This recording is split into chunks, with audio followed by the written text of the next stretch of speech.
Scrutiny Programme Committee.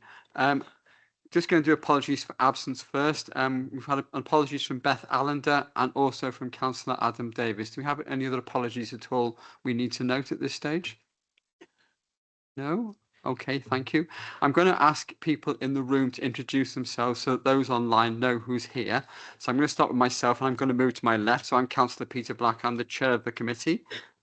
Good afternoon, everyone. Bridge Madhar from the Council Scrutiny team. Paul Mellor, Natural Environment Manager. Mike. Chris Dale, Public Rights of Way Officer. Hello, I'm Mike Scott. I'm the Countryside Team Leader. Phil Marshall, Countryside Access Officer. Councillor Peter May, Uplands Ward.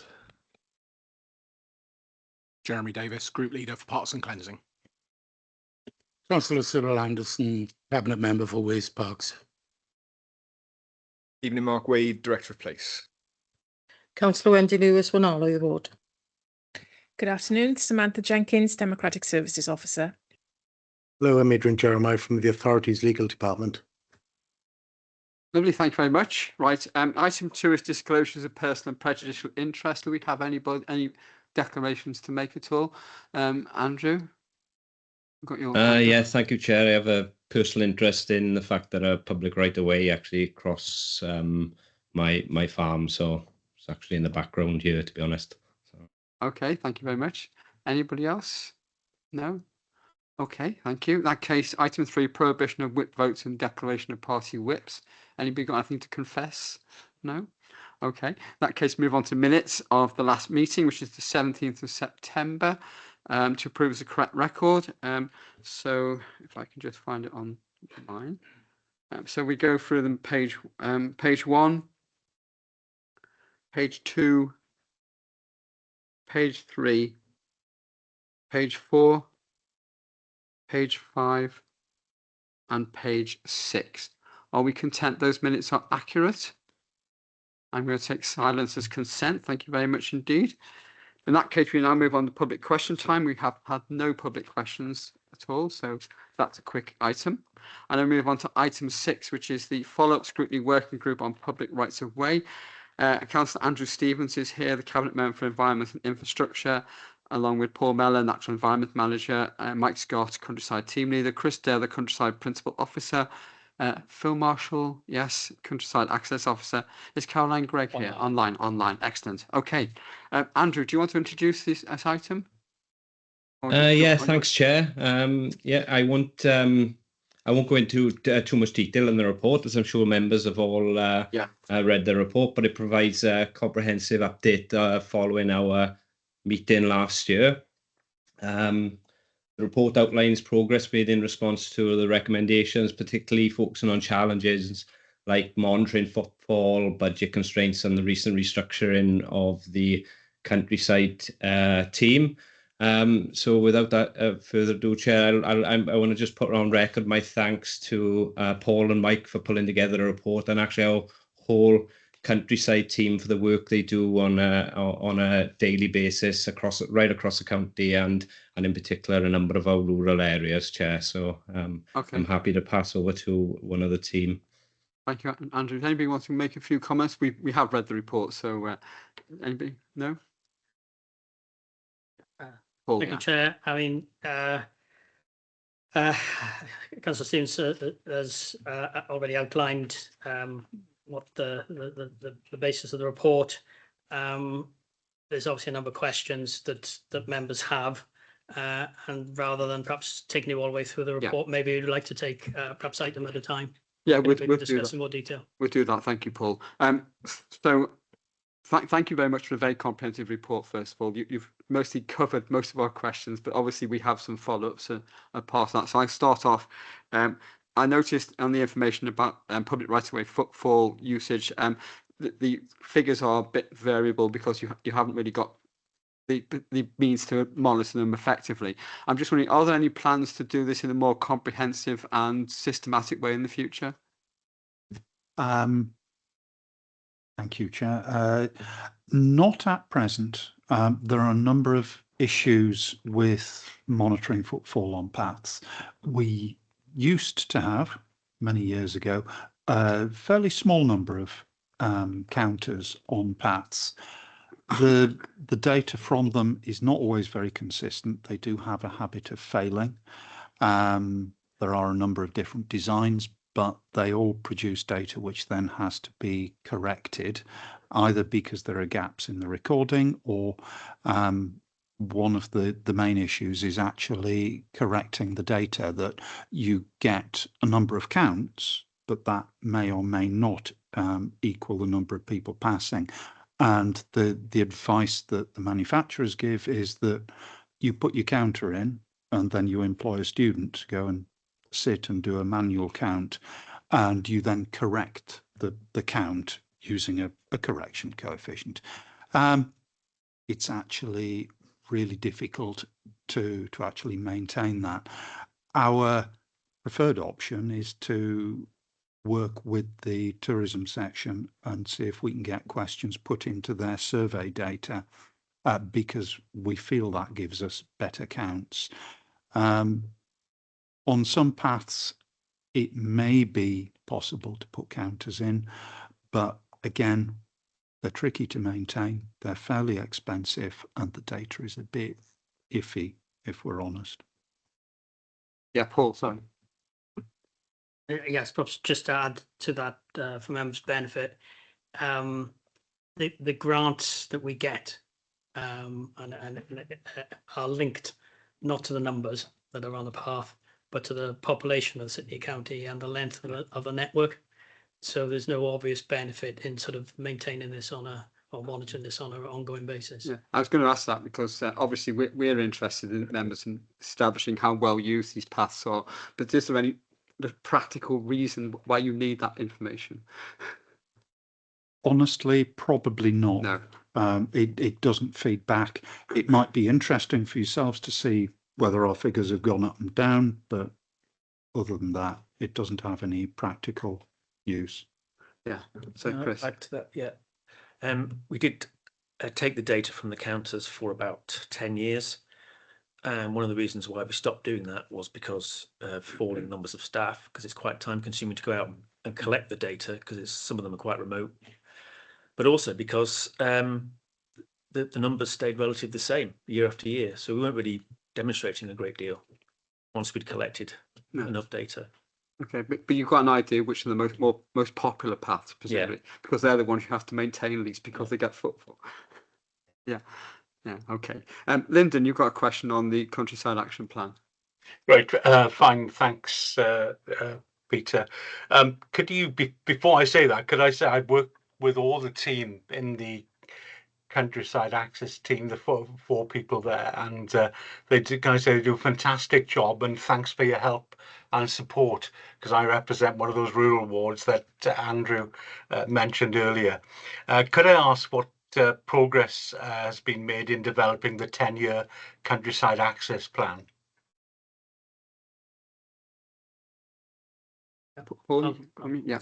So we started public consultation on it towards the end of last year.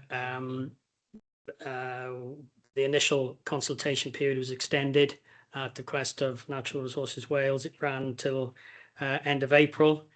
Following on from that, we were liaising with Natural Resources Wales on the need for, or we undertook a strategic environmental assessment screening of the plan to assess whether there's a further detailed assessment was needed. They confirmed in middle of August that we didn't require that, so we can sort of move on now with responding to the responses we had and firming up the draft proposals. There are a number of issues that we need to resolve before going back out to consultation on the plan, but hopefully that we'll be in a position to do that early part of next year. Lyndon, are you okay? Great, fine, thank you. Yeah. So actually, you're looking at adopting it more like spring 25 now. It'll be, yes. Yes. Yeah. Okay. So we're about a year behind for various reasons. Okay. Thank you. Next slide, we're going to go on to the team restructure. I noticed that you've highlighted the fact that you have very limited resources to clear all the paths annually. Is this being reviewed? I mean, I'm looking to Andrew here as the cabinet member in terms of what resources can be made available to make sure all these paths remain open and accessible, or are we just about managing? Does anybody want to come in on this? Andrew, would you like to comment on that as in charge of resources and political things? Well, a number of areas really, right across the council with the budgets are stretched. That's is the position we are in at the moment in terms of. But and we also got to remember a number of these rights of way do also cross into some of the urban wards, and as I'm sure you'll be aware that some of the other service areas in terms of like the CWAT and stuff. I know we've utilised CWAT in my own ward to pick up some of the rights of way that perhaps are a little bit more urban, so that in of itself is helping along with the team as well, so but okay, thank you. Paul, did you want to comment on resources before I bring Mike White in? Good Chair. Yeah, so there's two elements in terms of staff and financial. In terms of the staff side of things, we've got the same numbers, but the recent restructure within the team, merging rights of way and countryside, has led to a more collaborative way of working. There are, the resources on the ground are perhaps a little bit more joined up now. It's still early days, but working on projects that suit or meet the objectives of both the former Gower team and the rights of way team. So that's a little bit early days on that, but we're confident there's greater resilience within the team now. We've also taken on board functions from legal services as well to advance some of the legal work. In terms of finance, the grants are fairly constant each year. See, the costs of materials are going up, so there's sort of a net reduction in our budget in that manner. But we're always looking at different ways of working, whether it's renegotiating clearance contracts or bidding for additional funding. And we have been successful in that regard this year, certainly for the, albeit reactive to cliff erosion between Limeslade and Rotherslade. But we had an additional grant of 70,000 on the back of that. We've had additional funding on the back of residential developments through Section 106 agreements. So, as I say, we're constantly looking at alternative and other means of funding. We have committed all our budget for this year, so it does give us or give rise to an issue where perhaps more emergency works are needed, and the recent flooding about a month ago caused a lot of damage on paths on Gower, and we've had the assistance of Councillor Will Thomas, assisted with resurfacing a path in his ward. Some other councillors have contributed as well, yeah, that's that's really our only additional resource for the remainder of this year. Okay, thank you. Mike, did you want to come in on your question on other resources? Yes, thank you, Chair. Can I firstly say that as the convener of this group, I'm very, very thankful for you said, for the comprehensive report, and I'd like to thank Cabinet Member and the staff in Public Rights Way and Countryside team for the response. Yeah, one of the areas that we picked up within when we had our meeting, Chair, was about obviously getting help with support for the period passes. I know one of the members on the committee did put forward about perhaps of apprenticeships. Now, of course, response obviously tells us this isn't actually feasible really to do because of the of the costs and that involved. I'm just wondering whether the department could perhaps liaise with the probation service to perhaps look at the community payback scheme. I know they do carry out sort of work like this as part of the community hours. They got to sort of pay back after they've attended the court and that. So just wondering whether that option had been explored. Okay. Thank you, Chair. Thank you, Councillor. Yes, we do work with volunteers, and from previous experience with probation service where I've used them as volunteers, it is helpful, but in limited ways. In terms of practically using a large group of volunteers, 10, 12 people, it's actually quite hard to find a job that keeps them occupied for a reasonable length of time, say 4 or 5 hours of a day. We would regard working with the probation as just as we work with other volunteer groups. It's actually quite hard and is complicated to organise a task for a large group of volunteers. It takes about 3 days of staff time to organise a task for the group. So it's not a cheap, simple solution. The reason that we would work with volunteers is partially to do some work, but primarily for the social reasons of supporting volunteers and engaging with them. So to a certain extent, we would be more than happy to work with probation service and other volunteers, but it would need the right sort of task at the right time of year and in the right place. So it's a partial solution. We are exploring and developing use of volunteers to run a Adopt a Path type project, which has worked well in other times and in other areas. We're working with the Ramblers to explore that and see how we can work with them to reduce the amount of time that officers spend going out inspecting paths and give the officers time to concentrate more on organising tasks, organising contracts with local contractors to undertake larger jobs. So it's part of a package of solutions, really, rather than a single solution. But yes, we do work with volunteers and we will continue to do so. I hope that helps. Right. Okay. Yeah, if I could, just a follow-up chat to the officer. You mentioned obviously you work with volunteers and obviously the scheme of Adopt a Path. How do you then promote this within that community where those pathways are so that people can come forward to you to offer their help? Do you mean in terms of promoting the paths or in promoting the opportunity to work with us as a volunteer? Yes, exactly, yes. Both. Right, both. In that case, in terms of the volunteers,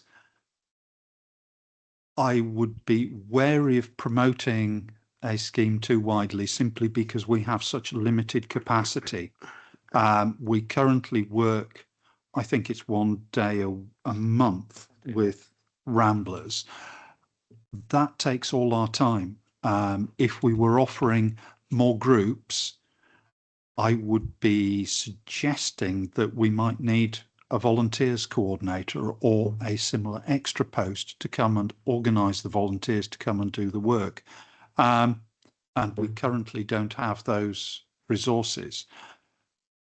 In terms of promoting paths, we produce a series of, forgive me, I've forgotten, it's probably about 12 to 15 walk leaflets which have either a network of paths or a circular route on them. which includes the Gower Coast Path leaflet. We provide those as hard copies, distributed pretty much wherever we can. Opportunities are fairly limited for that, but we support the tourism team with that.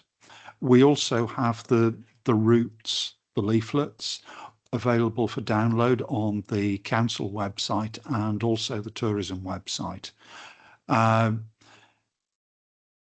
Promoting the paths, we do what we can, but again, that's fairly limited because we do have limited resources, which we do focus on maintaining the path network and making sure it's a usable network.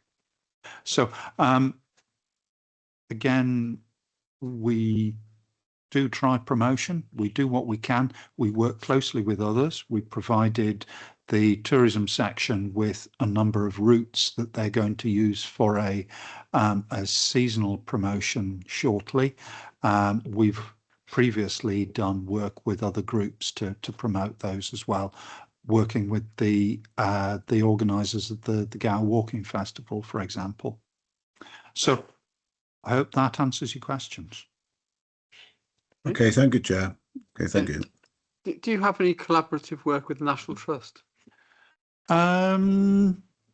Yes. They are a major landowner, aren't they, in Gower? They are a major landowner. Yeah. They have their own staff who that's what I mean. also struggle. I was thinking, oh, right, yeah. They do promote some of their routes. Yeah.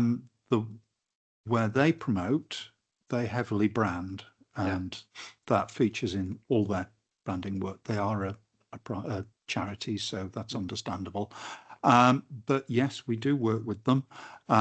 We work with them to try and make sure that routes on National Trust land are open, and they are able to help and support us in that some of the time.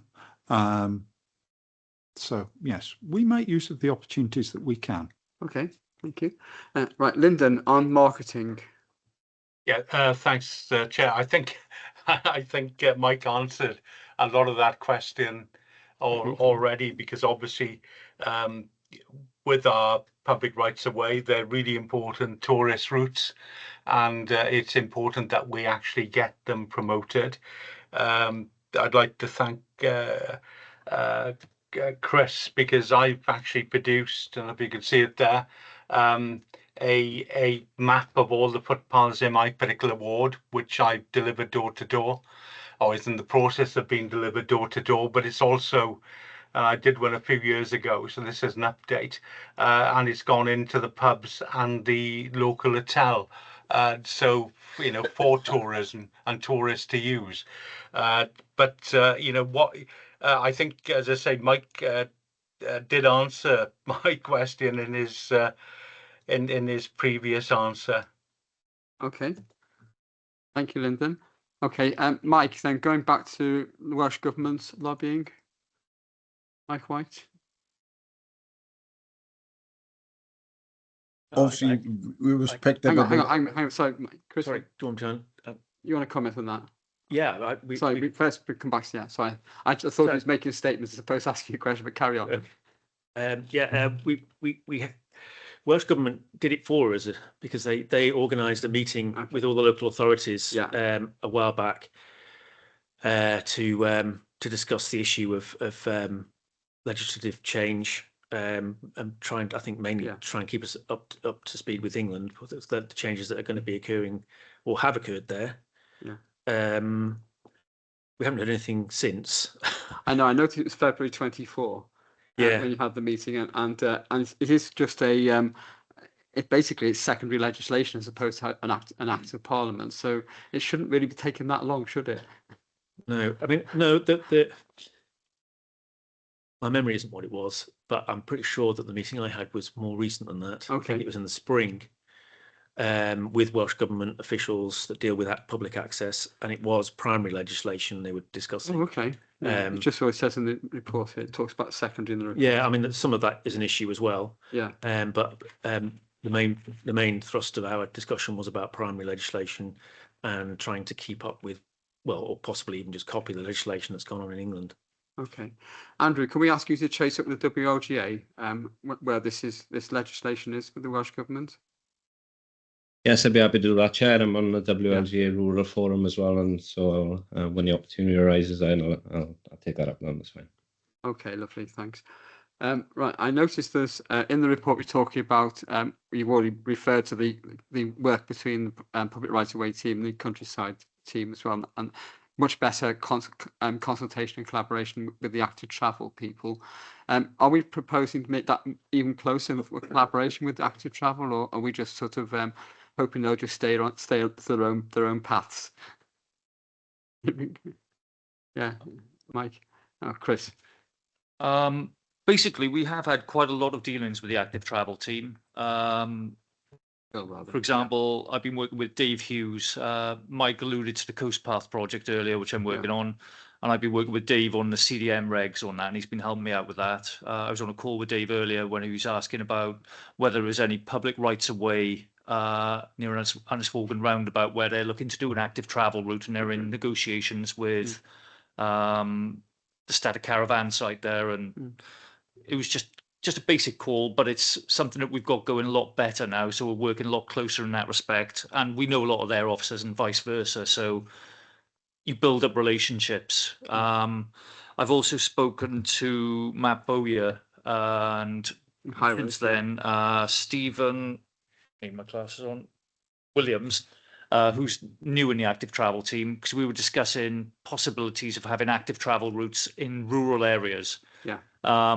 Unfortunately, one of the major problems that we have with that is the specification that Welsh Government has put forward for active travel routes, 3 metre wide tarmac. It's great in where you link in sort of urbanised areas, but as soon as you're out in the countryside, it just looks wrong. It can also add to drainage issues. But I mean, we've proposed potential other routes to the active travel team that we've been looking at historically, which would benefit from some upgrade, whether or not they can apply for funding, which we wouldn't be able to. So we're trying to sort of make connections that way. The Klein Common active travel route, when it's come through planning, we've been giving our ideas on how it could be improved so equestrians can use it. So instead of having pedestrian gates, equestrian gates are being put in, and the location of the gates in relation to the cattle grids, just simple things that we think of all the time that they don't necessarily have to think of because they're obviously dealing with walking and cycling more so. The bridge that they're putting on the route is now going to be equestrian enabled, as in weight and load specifications, as opposed to much lighter load specifications for cycles and so on. So we are working with them, and vice versa. It's a developing relationship. Yeah. Okay. And I know what you mean by the tarmac looking at it, because I've walked up by Clydach up that way, and the tarmac does look a bit out of place when you get into the open countryside up towards Gleis. And yeah. Okay. Anybody else want to comment on this? No. Do we have any more questions from anybody online or on this report at all? Oh, Mike, Peter, Peter, sorry. Okay. Can I firstly compliment the team on the excellent work that's done? I've walked many of the paths recently across Gower and across commons, everywhere. Waymarking is very good on it. One issue I did come across, now somebody might laugh at this. I went into a field which was waymarked and suddenly got chased by an animal. So I ran across to the other side of the field where the other waymark was. But it was all barbed wired up and everything like that. So I was in a bit of a fix. I thankfully managed to escape, much to everybody's pleasure. No, there's no need to be like that. But what sort of remedies have we got about landowners when it's clearly a public right of way, it's waymarked, it's on all sorts of maps and apps? Do we report in, or how long does the process take? Yeah, Phil. Basically, the Countryside Access Team has its own website. On all the newer waymarks, we've got a website on them, so people can literally see exactly where they can send off any information to. We always ask people to send a photo if they can, because obviously people have got mobile phones. It makes it much easier and much quicker for us to resolve issues. What 3 words is also fantastic because it gives us an exact data point as to where the problem is. Because sometimes people will think it's a public footpath and it isn't, or vice versa, get the wrong area.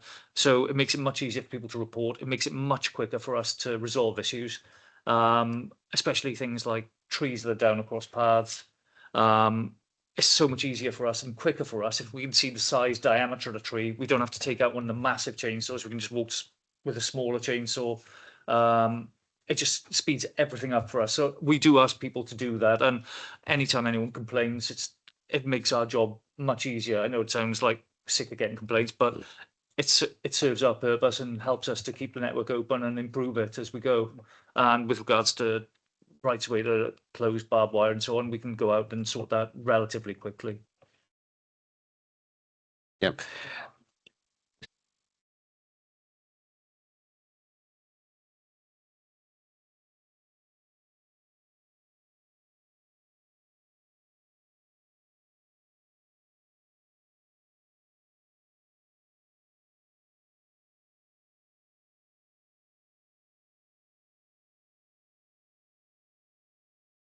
Have we lost the sound? Don't think anyone's. No. How's that? That's better, isn't it? Technology, I must be getting old. Okay, so I do a lot of walking challenges, and we're blessed to have this company that does them the nationwide. Are actually coming to the Gower next year, and working with them. Initially, they've done their route on. It looks like they've done it on the desktop.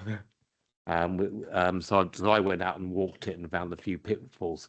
Do you sort of collaborate with these organisations to make sure the paths are clear? Because it looks like a good event and it will really sell. The city will get a lot of outside tourists coming into it. So I think it's a good opportunity. How do you liaise with such companies bringing events here? Mike? We certainly do if they get in touch and we know about it. You mentioned earlier that the issue with the style, and I think it's a similar issue, that we do promote the Countryside Access email box, and we encourage people to report, as Phil said, issues. If we know that someone is organising an event, then we will do what we can to check the route. It's always useful for us to know because, of course, if we're planning work, we may have plans for route closures to allow contractors to work. If we know that an event is happening, we can work around that, and also we can advise groups about what's happening. So where possible, we do like to liaise, and we do like to hear if people are planning to use a route. Obviously, it's in their own interest as well. We would want anyone to come here and have a good time on Gower and to be able to use the network. So if someone's organising an event, then it's always good to hear about it. And to be honest, almost all of them come through the events groups anyway. So that's great. We get notified through there. Could I add to that? Yeah, please do. Yeah. Was it Run, Walk, Crawl you're doing it with? No, an action chat. Right, because I met with Run, Walk, Crawl a couple of weeks ago, who were basically doing a route around Gower on the coast path. I can't remember how it came to us. It might have been through NRW's coast path team. And they showed the route, and I said, well, I know that there's a temporary closure on the route where we're doing works, Limeslade to Rotherslade. I also had to inform them then, because I met them a couple of weeks after my initial email, about a washout on the coast path at Oxwich, at Pobbles, some of the washouts sort of towards Bishopston area. But then they could rearrange their route in conjunction with that, or if they could go out and re-risk assess it. As Mike sort of alluded to earlier with the Gower Walking Festival, obviously they go out and survey all the walks that they're going to do pre-festival, and then they can come to us with anything that they find, and we can try and get it sorted in time. One of my colleagues, Kevin, managed to change 5 dilapidated stiles, Rosilly Way, And I think we managed to get it done in about 5 days with a local contractor in readiness for one of the walks on the walking festival. Ideally, we want more time than that to get things done, but we are working with people like that. We've also been working with D&V groups and the department that deal with the D&V, because we had an issue before where a D&V group was about to go out, and it just so happened my son was on it. And I said, oh, can I have a look at the day 2 route? And they were sending them through where we had a group temporary closure on footpaths for ash dieback felling. And I said, well, you can't go through there. And we had to rearrange the route. And that's, we were in touch with the D&V then with regards to that then, because it's just basic health and safety, and sort of trying to create a better way of working so that these things didn't happen again. Okay, I'm sure, Peter, you can pass details back. Yeah, okay. Right, and Andrew, you want to come in on this? Sorry. Yeah, we've kind of gone past it now, Chair. But I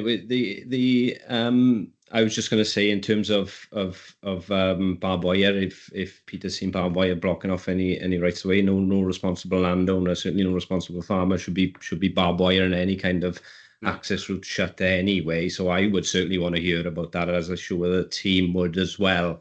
One point though is that there is obviously, it is still private land, and there is obviously going to be farming going on said land. So anyone utilising some of these routes should really be taking that into account, including Peter, if he got chased by a cow or something like that. I'm not saying it was a cow or an animal or whatever he said, but we did also put this, what I'm coming on to, Chair, is we put out some comms in terms of using our public rights of way, and in particular encouraging people who may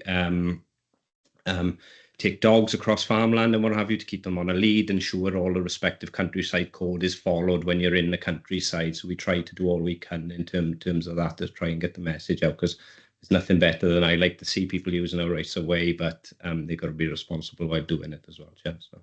Thanks, Andrew. Sue Jones, you got a question? Yes, I just wondered if you'd had any problems with these electric scooters and bikes that are on the increase at the minute, and if you have, how do you deal with them? Anybody? Go on, Mike. I'm not aware of any problems. It's primarily, I suspect, because the rights of ways that we manage directly are probably less suitable. I am aware of issues along the Clyne cycle track, the active travel route.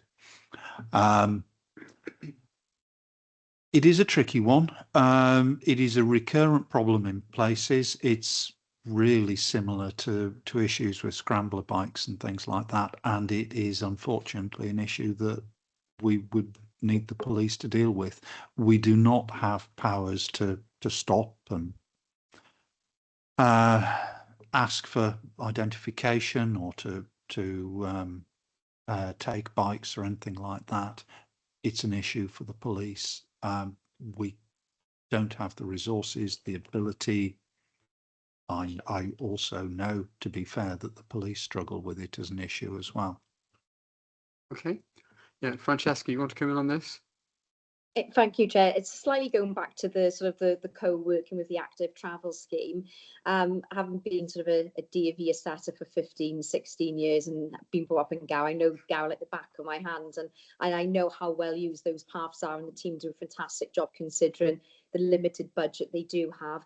I just feel almost that, although I know we alluded to perhaps maybe Gow is not ideal for doing the active travel, and then I would be it's probably a contentious issue, probably, I can imagine. I'm sure Andrew will agree on that. But I think it's almost a missed opportunity there, because Swansea has been very successful in getting money for active travel schemes. I think it was sort of 22 million and counting.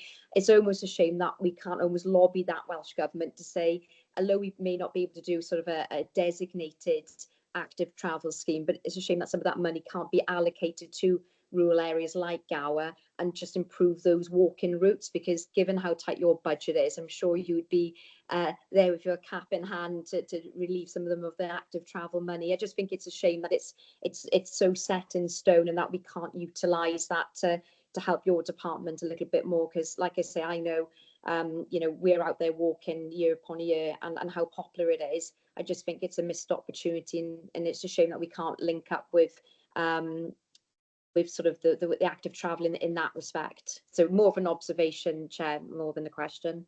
Thank you. Anyone comment on that very controversial viewpoint? No.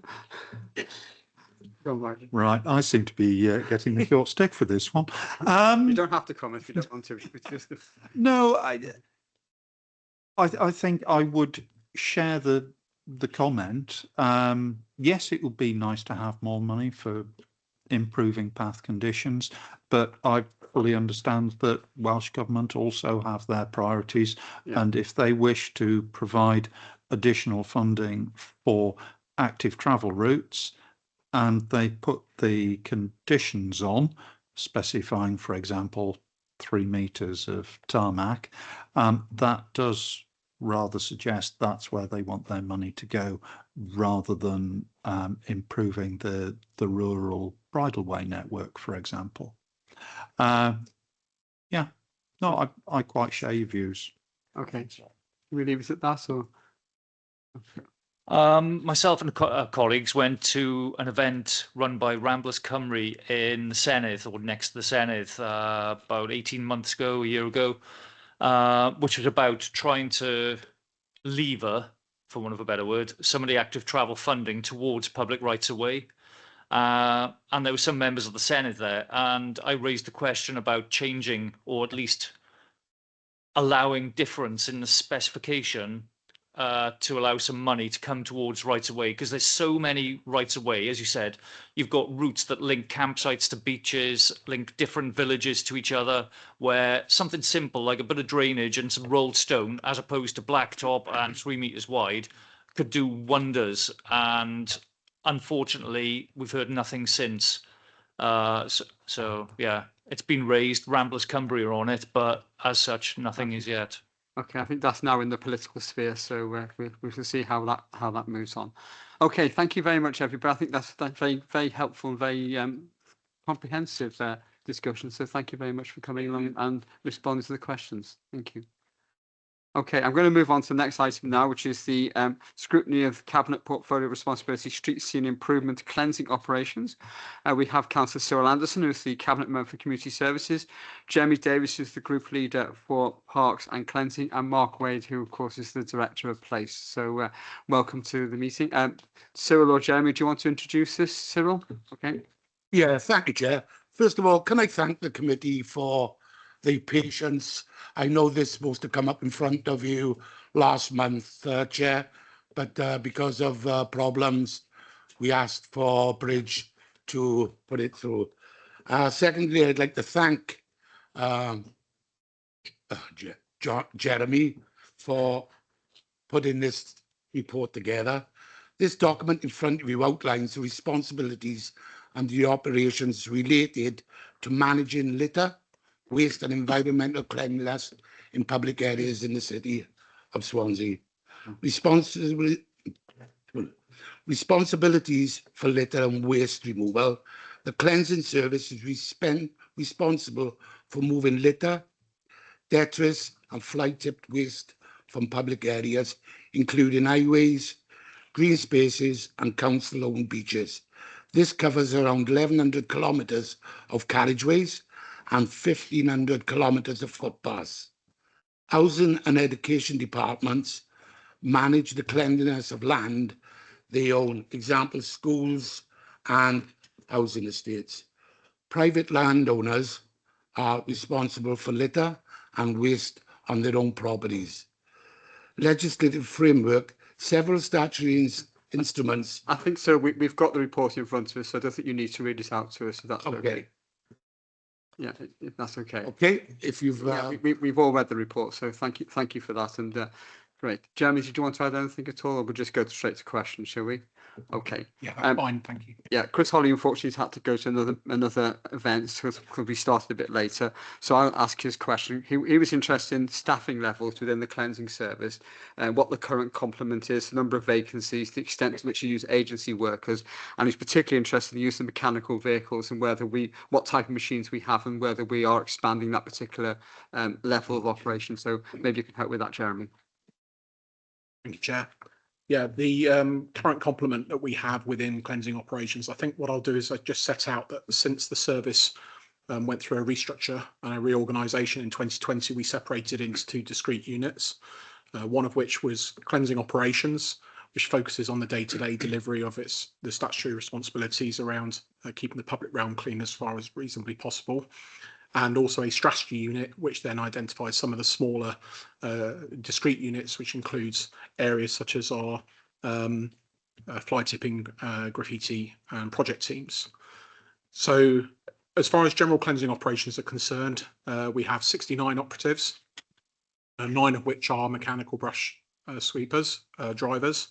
So 60 operatives, varying grades in the cleansing operations, and then across our strategy structure, we've got 27 operatives, which make up the FTE that sit within our fly tipping, graffiti project teams, and also our CWAT program, which, as you know, is well documented at the moment. As far as use of agency workers is concerned, the reliance on that changed as part of our restructure back in 2020, and we seek to hold an establishment with full complement using as fewer agency workers as possible. So our use of agency workers is only when we have vacancies we're waiting to fill, and where we have revenue budget in order to be able to do so, and on occasion covering some of our weekend working duties where we've been unable to seek sufficient volunteers. As far as our use of mechanical sweepers is concerned, we've got a fleet of 3 LGV mechanical sweepers, 6 compact sweepers, those are the smaller ones you see in the pedestrian areas, etc.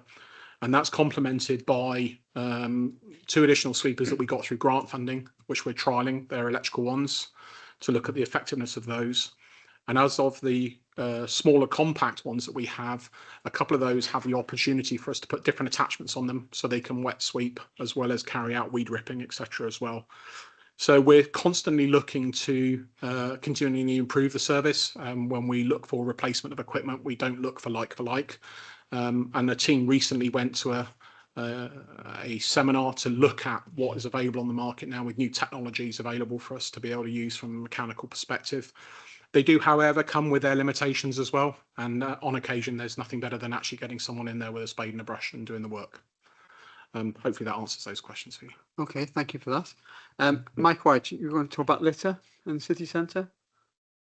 Yes, please. Thank you, Chair. Thank you, Jeremy.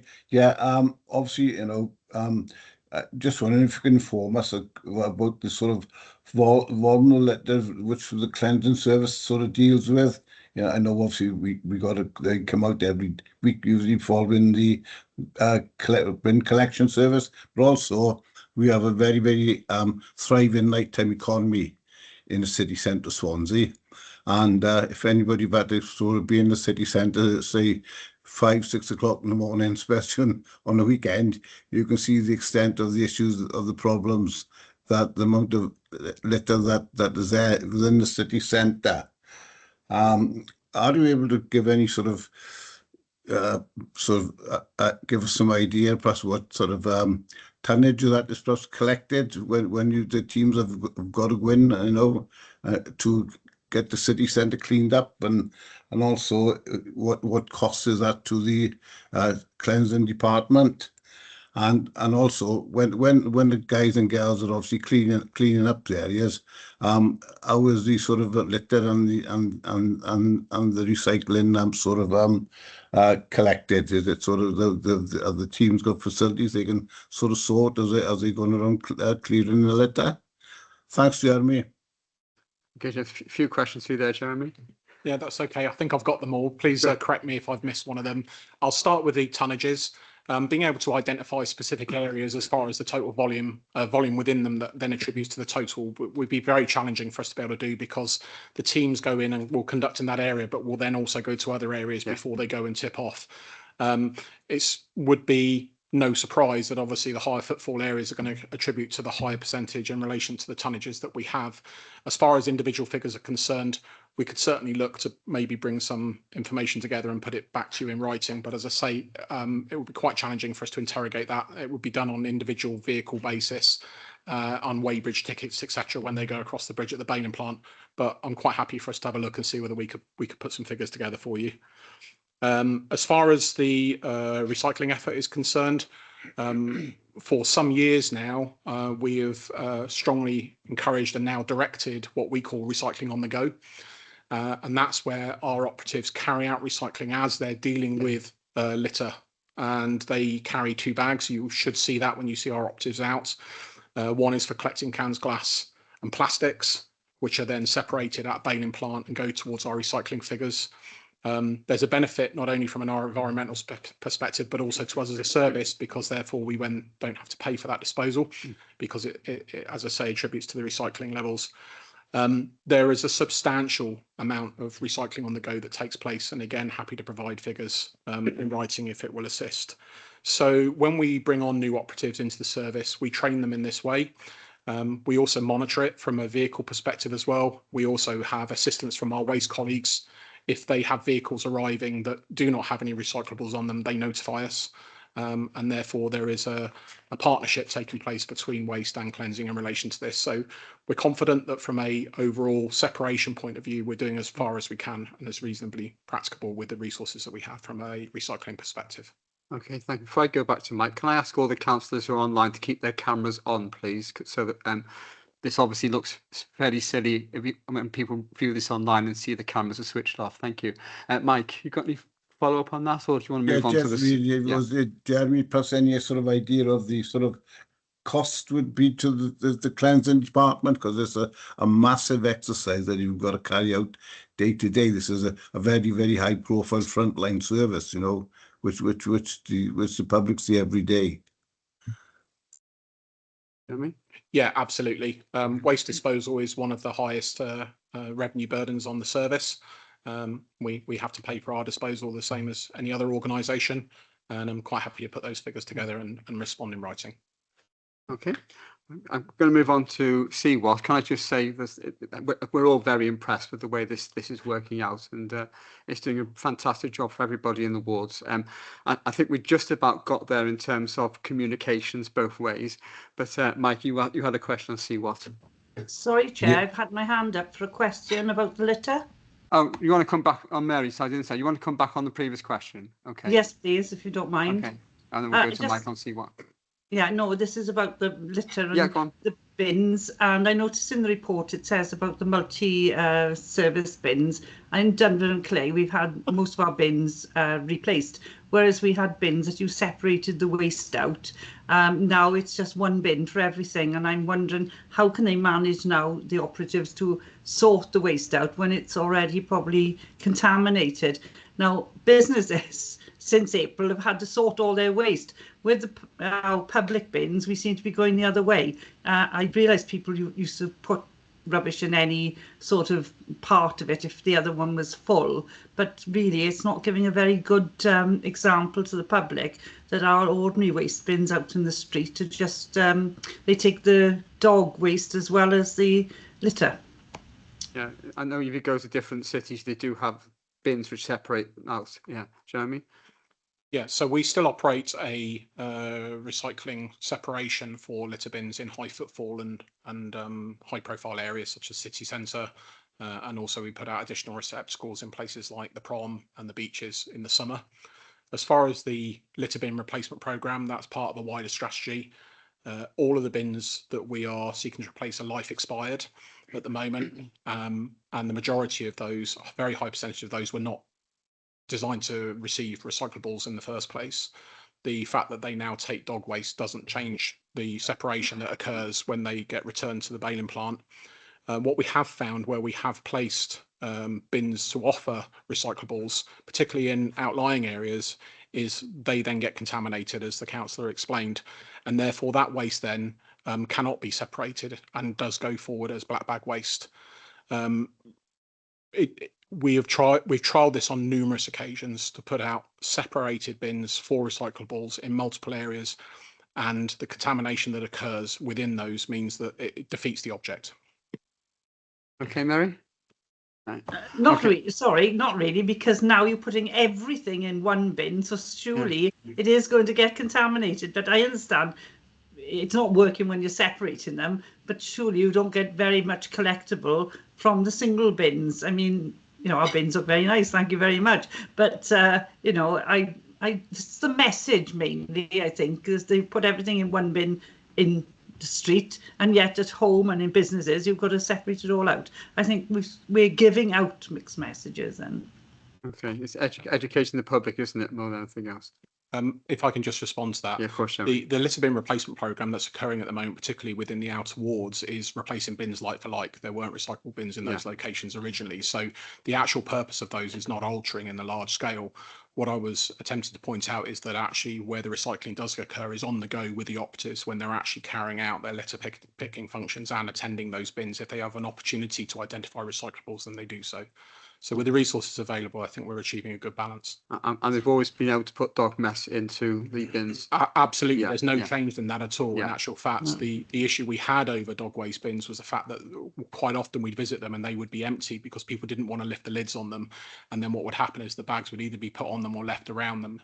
So therefore, the decision made was where possible to replace those with multi-purpose bins to accept them and then put signage on to say that they can receive dog waste when actually the litter bins originally could do so anyway.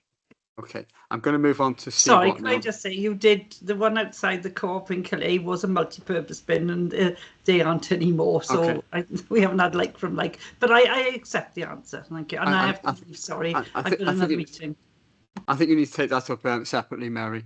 Okay, Mike, move on to see what. Yes, thank you, Chair. Yeah, I certainly, and my ward colleague, Councillor Beverly Hopkins, are very grateful for the service and see what they've provided within my ward for the areas we have put forward. And as they say, and the team, and we must got to congrats the team that's doing it. They absolutely do first-class jobs. And I think that we should also, as members, we should give credit where it's due for the service. Can I just ask if all members are taking up the opportunity of using the CWAT service, if possible? Jeremy? First of all, can I thank the member for the compliments that we receive. It does mean a great deal to the workforce to receive those compliments, and we make sure that they are fed back to the individuals, especially when we receive them via email as well. So to all members, I thank you for the compliments. As I say, they're very well received. The service is very well attended as far as member engagement is concerned. Obviously, some are more so than others. And where we have perhaps not as great a number of submissions from a ward as perhaps others, the team are then proactive as attending those areas themselves and identifying where they think additional works need to take place and undertake them themselves. Okay, nice. Lyndon, you've got a follow up on this? Yeah, great. Yeah, could I also say that the work that your staff do when they're actually out there is absolutely fantastic, do a really high quality job.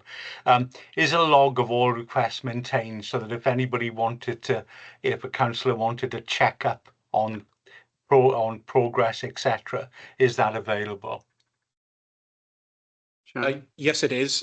Since we introduced the submissions via the Microsoft Forms process, it actually creates a log in the background. So what we do is hopefully those members who are making submissions recognise that we respond when works have been completed, generally with before and after photographic reports to be able to say that that's occurred. However, if you would like an overview of either outstanding requests or total requests that have been submitted within a period, then if you could send an email into the CWAT mailbox and the team will arrange to provide that information for you. Yeah, I keep my own log as it happens. So yeah, I think other members do the same. Yeah. Okay, right. Go on to fly tipping then. Matthew Jones, you've got a question on fly tipping? Yeah, thank you, Chair. And I'd obviously quickly like to echo the praise to the CWAT team as well. With regards to fly tipping, obviously blight on our countryside and our city centres and all our wards. It says in the report, obviously, that the council removes waste on its own land. I was wondering, do we have a KPI on that? Do we have a time period that we're expected to remove it by? And if so, how do we monitor that? And do we utilize different question here. Sorry, Chair, I'll just jump on there. Different question then. Do we utilise the full extent of the Environmental Protection Act when it comes to land fly tipping on private or commercial land as well? Because that can be a visual blight as well. So there are tools in the armoury, as unfair as it is on the landowner to have to remove it, but there are tools then for them to be able to, for us to serve on them to remove as well. Yeah, if I can take the first question there in relation to response times, our aim is to be able to clear all fly tipping that's reported to us within 5 working days. However, we have an internal unwritten SLA, if you like, that we actually try to do that within 1 to 2 working days. And we do monitor the performance of that versus the number of requests we receive through what's known as the flare system. And I can provide figures to that in writing on completion if it would assist. But yes, 5 working days is our target, but we tend to achieve it much sooner than that. In relation to the comments regarding fly tipping on private land, and Environmental Protection Act, that isn't actually a matter for cleansing operations. No. It sits within the realms of waste enforcement and environmental health, and some planning areas as well. So unfortunately, that's not an area that I can respond on. Okay, yeah, I mean, this is an issue actually, because sometimes you get this, you're having to go to different people for different things. So yeah, I fully understand that. Yeah. We work extremely closely with our enforcement colleagues within waste, but our responsibilities in cleansing operations and strategy is for the removal of fly tipping waste on land that has the responsibility of the council. Yeah, I know if I refer something that's on private land, your team will refer it on to environment. Correct, yes. Yeah, so that's quite helpful. Okay, Matthew? I'd just be interested, Chair, that's all, as Jeremy alluded to, with the fact to, for argument's sake, the last 12 months, the average number of days it's taken us to remove fly tipping on our land. I think those figures would be helpful, actually. Yeah, okay. I'm going on to fly tipping now. Obviously, with the various questions to council, I noticed, there's been a steady increase in the number of fly tipping incidents in the city. So, I mean, back in 2019-20, there was about 1,400 recorded, whereas, well, actually, you've given me the figures for April to August, which is 4,862. So it's a massive increase over the last 5 years in terms of the number of fly tipping incidents. Is that down to better recording, or are we really seeing a massive increase in fly tipping in the cities? And do we have any handle on why that's happening? We are getting an handle on it, Chair, but could I give you the answer to this question in writing? Yeah, of course you can. Yeah.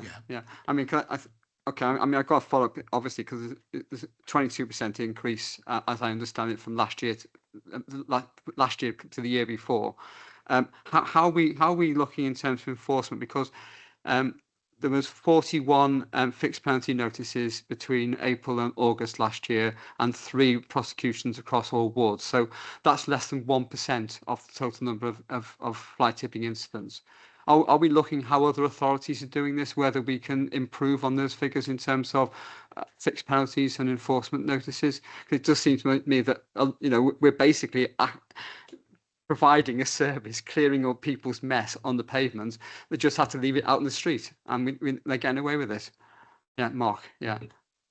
Yeah, thank you, Chair. And I think, in fairness, as Jeremy's indicated, it's not within the cleansing area's area of responsibility in terms of enforcement. But I know it is topical, and it all sits under that one area. But very much the activity by the enforcement teams is one of prevention. I think the fines and prosecution side of it is there's a place for that, but a lot of work goes on around informal actions and warning letters, for example, which will alleviate behaviour before formal enforcement comes in. But yes, there is a requirement for that, Chair, and as Cabinet Member and Jeremy have indicated, we can provide whatever information is required for that from an enforcement perspective. I think my take on things is as well that there certainly has been an increase in fly tipping, but there's also, I think, a combination of factors around improved recording of that data as well, Chair. So, and these are national trends more so than things which are localised to Swansea. And we're very fortunate to have dedicated team of individuals who are out there trying to respond to issues that perhaps enforcement matters can't. Are we learning from other authorities who might be doing better in terms of enforcement? Are we looking for good examples elsewhere? We'd have to come back to you in that, but certainly officers are actively involved in networks across the country, Chair, in relation to enforcement matters. And Jeremy's mentioned environmental health colleagues. They certainly are from a sharing of best practice, and the WLGA and professional networks as well. So absolutely, yes, and anything we can do around improvement of services to deal with this, then we're all ears in relation to that with the resources we have available to us. Do you think the fact that you've effectively got two separate sections dealing with private land enforcement and then cleansing, is that actually getting in the way? Do you think it might be better to have a one combined service dealing with the whole lot? My own view is no, Chair. I've worked in a number of different authorities where it's perhaps it's combined and split, depending on particular ways of dealing with things. But I think that the balance that we've got is right in terms of having the right group of professionals to deal with those particular pieces of legislation that might lead on to other things, for example, private housing and other such likes. But take the point entirely, though, Chair, that's something we would look at. But from my point of view, it's fairly seamless in terms of the working that the colleagues have in terms of making sure that the customer doesn't see that separation and people aren't told that's not my department, for example. Okay. Right. Sue, I think you're the last question on commercial activity. Sue Jones. Thank you, Chair.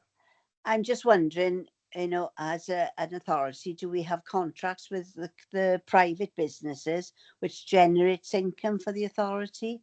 And I just wondered if this was something that is increasing or reducing at the moment, because we are so strapped for cash. It's a form of revenue. Jeremy, is this your area of responsibility? Yes, we don't have any contracts in place with any suppliers in relation to providing cleansing services. We do generate some ad hoc income each year through sometimes clearing fly tip material for other landowners within also the council departments, so housing and education, for example, and occasionally external clients, but it's around where resources allow. It's very niche and low volume in its nature. And also very cyclical as well. So to have a contract in place where we would have a dedicated team to be able to then offer income services would create a revenue burden on the service that potentially isn't sustainable. And I think it's unlikely we'd be able to cost recover in relation to that.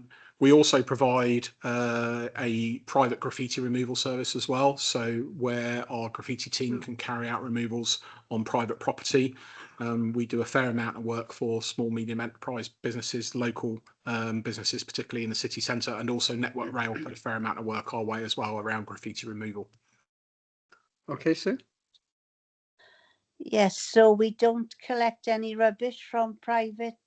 I think refuse collection is slightly different level to what Jeremy's talking about, and slightly outside the remit of what we're discussing. I mean, certainly we do have refuse collection contracts with private sector businesses. There is within the waste department.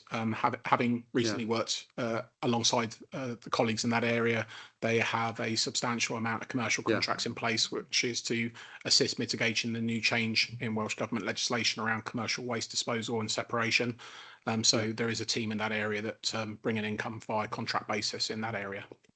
Okay. So is that on the increase for the firms, or is it reducing because of the current legislation for private companies? I would respectfully ask that potentially that question be directed to the waste service. It's not within my service areas. I think the division of waste applies if it's a private company or the council doing the collections, irrespective, doesn't it? So correct. Yeah. Okay. Thank you for that. Okay, Peter May. All right. Thank you very much for that. First of all, a few compliments. Thank you very much for the operation that was carried out in the Uplands ward for the student exodus. It's a huge undertaking. When you've got 4,000 people moving house all at the same time, it will put an unbearable pressure on the service. Yes, we had social media posts of people saying, "Oh, look, there's fly tipping here and fly tipping there," but the frequency you know, and the sheer volume of stuff that was collected was very impressive and worthwhile. And I really think it was beneficial having the pre-strategy meetings before. So put that down as a success, and we can get some feedback. And well, we won't say look forward to next year, but we'll we'll go on with that. Secondly, obviously echoing the comments on CWATs. We've also sort of found very useful the new formatting of the photographs. I don't know if new photo software's been on the phones where you can split a pane into 2 portrait photographs, so it gives a clear contrast rather than isolated pictures. So positive feedback from that as well. Leaf clearance, that's upon us now. It's already starting for that time of year. Last year we did a coordinated operation on Eden Crescent, and it hadn't been touched for let's say years. I won't say decades, but big operation with CWAT's our own ward operative Paul, who's very proactive in our ward.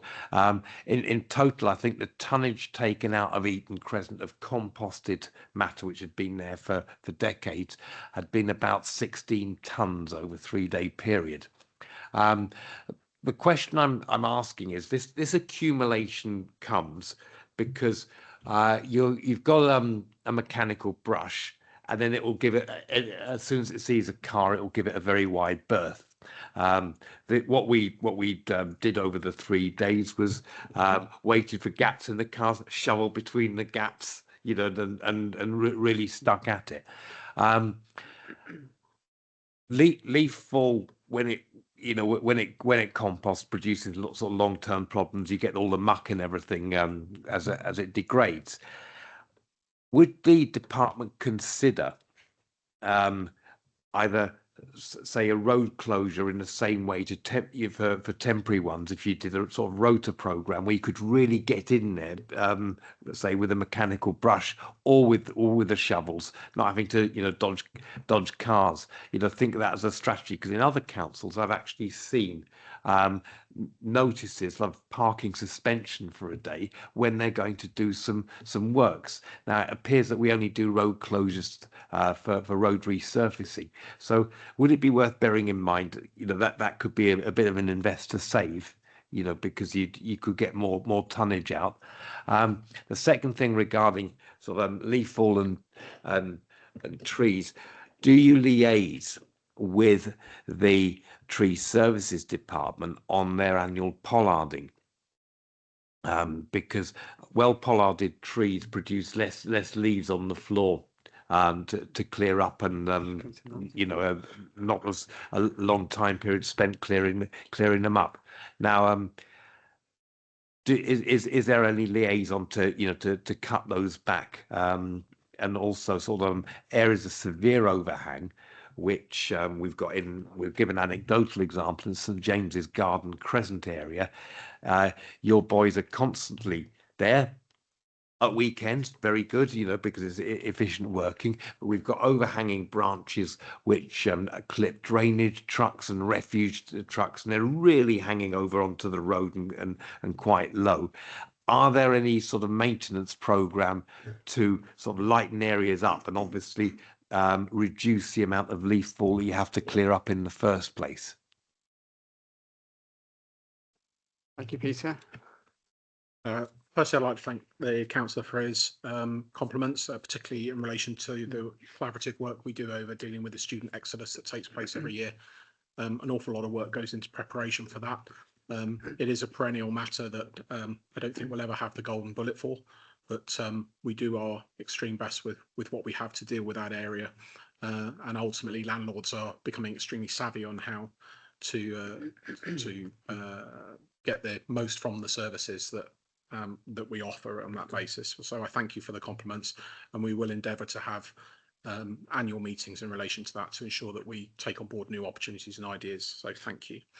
Regarding road closures, I think it was something that I'd be more than open to consider. I'd have to confer with Highways colleagues around that. For me, we would be seeking to look to have, again, collaborative effort, that it wouldn't be for a single purpose. Ideally, if there are existing drainage issues there as well, and they're going to need to be getting in and dealing with drains as well, any potential resurfacing or patchworks that can be undertaken. Ultimately, though, it's an extraordinary undertaking to achieve, and notwithstanding the fact that even if we have road closure, the chances are that there's going to be a significant number of vehicles still parked there, and then how that's actually enforced and dealt with. Having said that, it doesn't mean that it should be put in the too hard to do box. I'm more than happy to take it away and have a look at it. Regarding the pollarded trees, there's a very close connection between the parks and cleansing service, and tree services sit within the parks. As part of the reorganisation in cleansing, we change the geographical areas that they operate so they align with the park service. So the same area managers in parks work alongside the same area managers in cleansing within the same geographical area.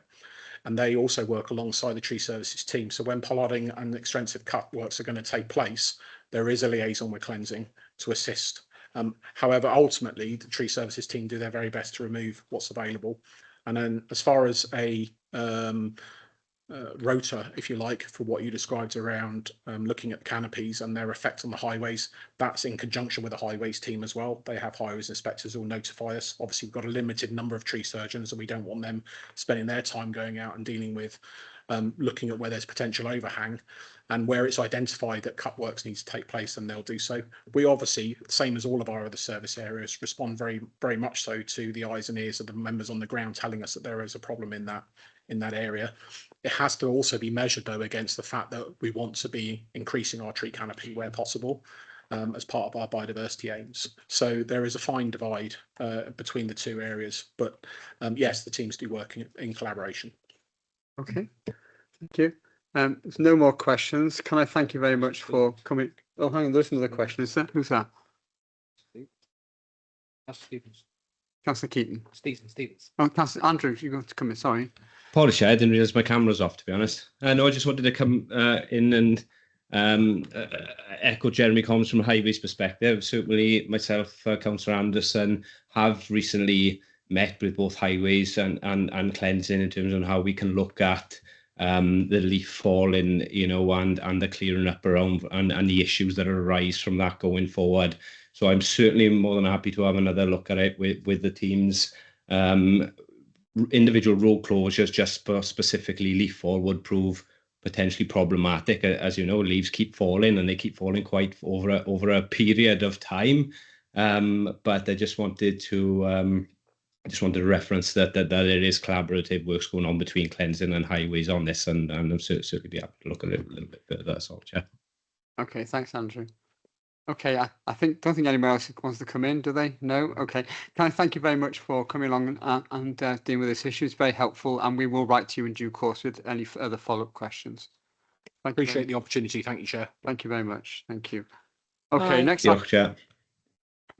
item is going to be Scrutiny Panel Performance Panel Progress Report, and I think Lyndon has presented a report on the Education Panel. Do you have anything you want to add to this, Lyndon? It's a pretty comprehensive report. As you can see, we've been pretty busy. I would like to thank the panel and Michelle Roberts from Scrutiny, who looks after us, and also the teachers and staff across Swansea in the schools and also in the department, as well as a cabinet member. You can see that we go back to some areas like the curriculum, because that's really important, because that we take teachers with us on that journey, and also the skills partnership, because it really is important that we've got the right skills in Swansea so that pupils can get the very best from their education. So unless anybody's got any questions, I think there's a pretty comprehensive report. Okay, thank you, Lyndon. Anybody got any questions on this report? No? Okay, thank you very much. In that case, we're going to move on to the next item, which is, thank you, Lyndon, membership of scrutiny panels and working groups. We're asking you to approve the membership of the working groups on public engagement and agile working, and also appoint a convener for each. Councillor Lyndon Jones has volunteered to do public engagement, I think, and Councillor Stuart Rice has volunteered to convene the agile working group. So can we agree those, please? Yeah. Okay, I'm going to take silence as consent. Thank you. And also, there's an addition to the existing climate change and nature performance panel. Councillor Jess Pritchard is joining that panel. So just to note that particular change. So we're all agreed with that. Thank you very much. Next item is the scrutiny work programme. You'll see that the next meeting is on the 19th of November. We're going to scrutinise the Swansea Public Services Board following our last session in May. And we also be looking at the annual corporate safeguarding report, and we're looking at the community assets inquiry final report to approve its submission to Cabinet. So hopefully we'll be able to look at that back in November. And then finally, scrutiny letters, which are there for information. There's no specific letters from previous scrutiny meetings to report on this occasion. And we then have date and time of upcoming scrutiny panel working group meetings. So can I thank you all for your attendance? Sorry it's a bit later than usual, but certainly I think it's been a very useful session. So thank you very much indeed. I will declare the meeting closed. Thank you. Thanks, Chair. Bye. Bye, everybody.